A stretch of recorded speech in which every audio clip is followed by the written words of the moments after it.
السلام علیکم ورحمۃ وبرکاتہ۔ میں اللہ تعالیٰ کی بارگاہ میں شیطان سے پناہ لیتی ہوں۔ شروع اللہ کے نام سے جو بڑا مہربان نہایت رحم کرنے والا ہے۔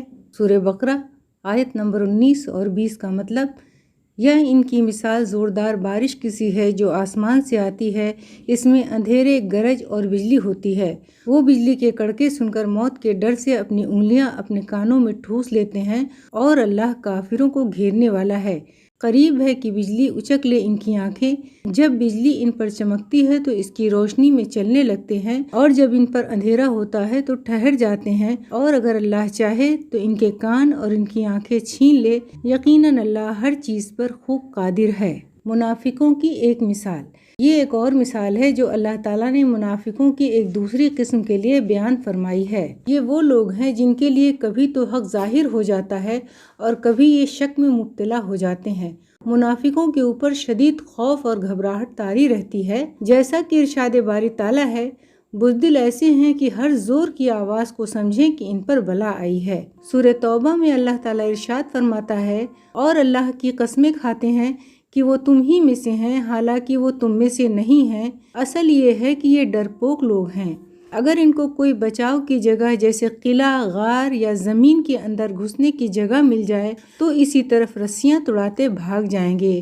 اسلام کو جب عزت اور سربلندی نصیب ہوتی ہے تو منافقوں کو بھی اطمینان ہونے لگتا ہے، اور جب اسلام کو کسی مشکل کا سامنا کرنا پڑتا ہے تو یہ کھڑے ہو جاتے ہیں تاکہ پھر سے کفر کی طرف لوٹ جائیں۔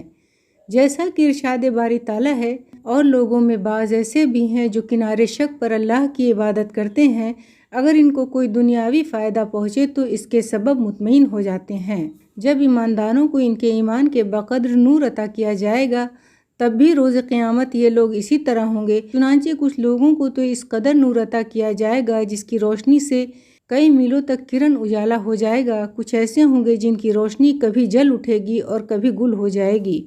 روشنی ہوگی تو چلنے لگیں گے، اور گل ہو جائے گی تو کھڑے رہ جائیں گے، اور کچھ وہ ہوں گے جو روشنی سے بالکل محروم ہوں گے۔ چلیے اب دعا کرتے ہیں۔ اے اللہ، تو محمد صلی اللہ علیہ وسلم پر رحمت نازل فرما، جیسے تو نے حضرت ابراہیم علیہ السلام پر رحمت نازل فرمائی۔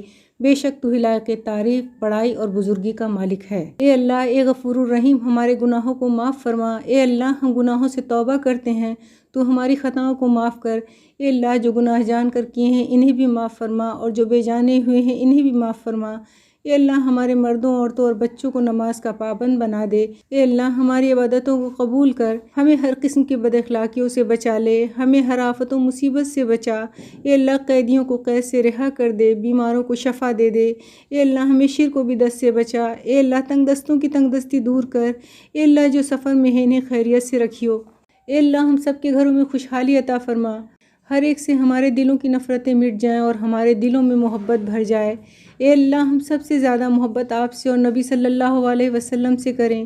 اے اللہ، ہمیں ایمان پر ثابت قدم رہنے کی توفیق دے۔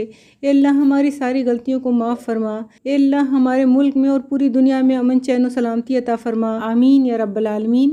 اپنی دعاؤں میں مجھے یاد رکھیے گا۔ انشاءاللہ پھر ملتے ہیں۔ السلام علیکم ورحمۃ اللہ وبرکاتہ۔